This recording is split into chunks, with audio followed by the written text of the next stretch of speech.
कहते हैं कि समय सब कुछ मिटा देता है, पर कुछ चीजें ऐसी भी होती हैं जो समय को ठहरा देती हैं। ऐसी ही एक रहस्यमय बावड़ी है, सन 1043 में बनाई गई, पर आज भी ज्यों की तो खड़ी है। सबसे हैरानी की बात यह है कि इसके मजबूत खंभों में ना तो चूना है और ना ही सीमेंट, फिर भी इसकी मेहराबें आज तक 1 इंच भी नहीं हिली। इसे बनवाने का श्रेय जाता है जादौन शासक राजा विजयपाल, जिसकी पुष्टि 1043 ईस्वी के शिलालेख से होती है। लेकिन यहीं से शुरू होता है सस्पेंस, क्योंकि ये वही किला है जिसे इतिहासकार मौर्य काल बताते हैं, यानी करीब 2500 साल पुराना। मतलब बावड़ी और शिलालेख तो 1000 साल पुराने हैं, पर ये धरती, ये किला इससे कहीं ज्यादा पुराना है। और सबसे चौंकाने वाली बात, इस जगह को बाणासुर की नगरी कहा जाता है। वही बाणासुर जो पौराणिक कथाओं में राक्षसों का राजा था। तो सवाल ये उठता है, क्या ये सिर्फ एक ऐतिहासिक स्थल है या फिर इसके नीचे कहीं दफन है एक ऐसा रहस्य जो हजारों साल से छुपा बैठा है। इस भयानक किले से मैं जब नीचे उतरा तब मैं उस बावड़ी को ढूंढना चाहता था जो उस भयानक किले से ऊपर से दिखाई दे रही थी, काफी नीचे। बावड़ी की तरफ मैं एक अंदाजे से चल पड़ा कि शायद इस रास्ते से हम आगे जाएंगे तो भयानक की बावड़ी का गेट आ जाएगा। तभी हमें एक दरवाजा दिखाई देता है। ये जो दीवार थी, ये जो परकोटा था इस किले के चारों तरफ, सच मानो मैंने इससे बड़ा परकोटा अपने जीवन में नहीं देखा। ऐसा कुछ लोग बताते हैं कि ये एशिया का सबसे बड़ा किला है और पूरे इस पर्वतमाला पर फैला पड़ा है, जिसको एक साथ कभी कैप्चर नहीं कर पाओगे। तरफ आ चुके हैं जहाँ से वो बावड़ी, वो जौहर वाला स्थान देखने को मिलेगा। और यहाँ से जब बारिश होती है तो पानी का एग्जिट होता है, इसलिए देखो यहाँ गड्ढा बना हुआ है, तो ये एग्जिट है। अब चढ़ना पड़ेगा हमको यहीं कहीं से। तब हम अंदाजे से एक दरवाजे की तरफ बढ़ते हैं और इस दरवाजे में से बाहर निकलकर हमें उस बावड़ी तक पहुंचना होता है। अंदर प्रवेश कर रहे हैं।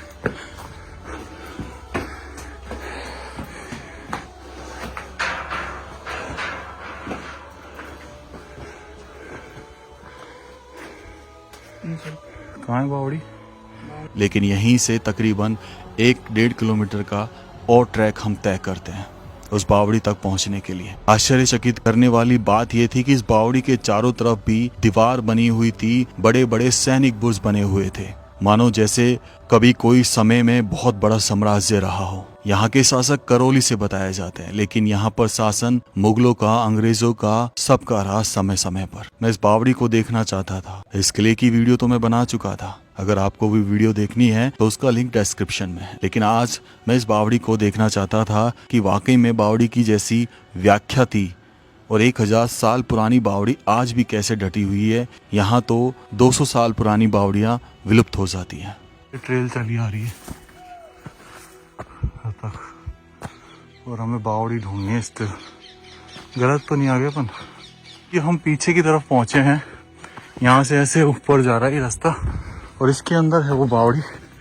चलिए भाई। यार ये सैन्य बुर्ज देखो आप, कितने विशाल सैन्य बुर्ज हैं ये अपने आप में। और ये पीछे का दरवाजा, ये अलग ही रैंप, ये रैंप वाला दरवाजा है भाई।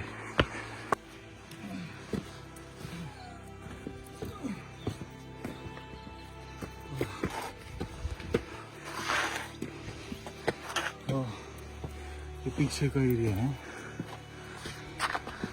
यहाँ से देखिए रास्ता बना पड़ा है।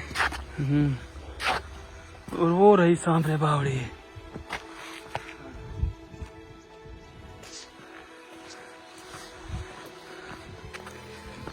वही एक दरवाज़ा ये और जहाँ तक आप आ सकते हो चल के, वहाँ ऊपर हम थे और ये जा रहा है सीधा रास्ता बावड़ी के लिए।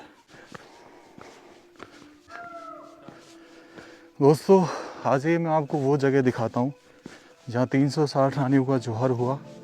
बेसिकली ये बावड़ी है पानी के स्टोरेज के लिए काम आती है, लेकिन एक्चुअल में यहीं से कहीं से रास्ता आ रहा है जो पीछे से आया होगा जब अनाउंसमेंट हुई थी कि विजयपाल राजा नहीं रहे, और फिर इस बावड़ी का अवलोकन हुआ जौहर के लिए।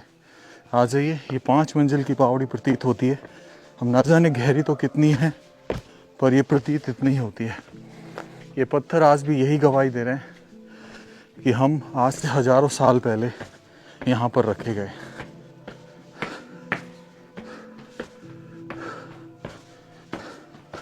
इस बावड़ी की बात करूँ तो फर्स्ट इम्प्रेशन यही है कि बेहतरीन बावड़ी। ऐसी बावड़ी मैंने अपनी लाइफ में बहुत कम देखी है जो इतनी नक्काशी के साथ बनाई गई हो। 3, 4, 5 दिख रहा है, पानी भरा हुआ है नीचे, और थोड़ा सा कहीं ना कहीं मुग़ल जो मुस्लिम कला थी उसका मिश्रण इसमें नज़र आता है थोड़ा सा।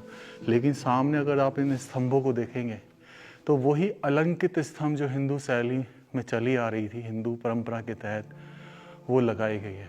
ऊपर के काफ़ी खंभे टूट चुके हैं, लेकिन इसमें प्लास्टर का यूज़ नहीं किया। हालांकि इन जगह पर जैसे ये दिख रहा है तो ये बाद में छेड़खानी हुई है, प्लास्टर हुआ है, ये कला बदली गई है। शायद मुस्लिम कौम का जब शासन रहा हुआ तब ये कला लाई गई है अब यहाँ पे। और अभी भी देखो पानी है यहाँ पर डीप में। बगल में आ जाइए, पहले वो कुआं देख लेते हैं, और बहुत संभल के अगर कभी आप आए यहाँ पर, क्योंकि भाई ये सिर्फ खंभों के सहारे डटी हुई है। यहाँ से ये सीढ़ियाँ उतर रही हैं हालांकि नीचे जाने के लिए, और पीछे ये कुआं आ जाता है। पीछे का ये पकड़ लेना। और ये इस बार क्योंकि पानी, बारिश अच्छी हुई है तो पानी जो है इतना लेवल तक ऊपर है। और ऊपर तो देखो, ऊपर अभी भी यहाँ पर ढाणे हैं, तो कभी रानियाँ जो हैं उनकी जो दासियाँ होती होंगी वो यहाँ से पानी ले जाया करती होंगी इस विशाल कुएं से, इस विशाल बावड़ी से। और ऐसा हमेशा रहा था कि बावड़ी तक क्या होता था, एक सुरंग आती थी ताकि रानी, क्योंकि चेहरा नहीं दिखाती थी ना, उस सुरंग के जरिए वो यहाँ तक आती थी छुप के। डेफिनेटली वो सुरंग जो थी तकरीबन 1000 साल पहले बनाई गई होगी, और उसका कुछ अंश इस दीवार से भी दिखाई देता है।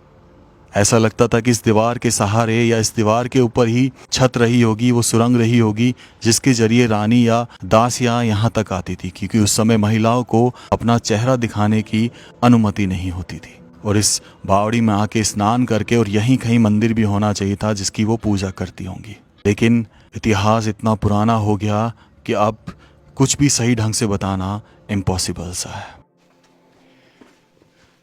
तो अद्भुत बावड़ी, अद्भुत। सामने वो जो आपको चौकोर सा जगह दिखाई दे रही है, चौकोर सा आला, एक्चुअल में ये आला उजाले के लिए यूज़ में होता होगा। इनमें दिए, लालटेन रख दी जाती होगी इन सभी आलों में, और इसलिए यूज़ होता होगा। तो इसको बनाने में जब कला उकेरी गई होगी तो कई सौ साल लग गए, कई दशक लग गए होंगे मेरे हिसाब से। गजब। तो कैसा लगा व्लॉग ज़रूर बताना। मैं काफ़ी अच्छा लगता है ऐसी जगह आके, और ये बची रहती तो और भी अच्छा लगता। राम राम सर सभी को। खंबा गणिसा राजस्थान, मेरा देश मेरा भारत।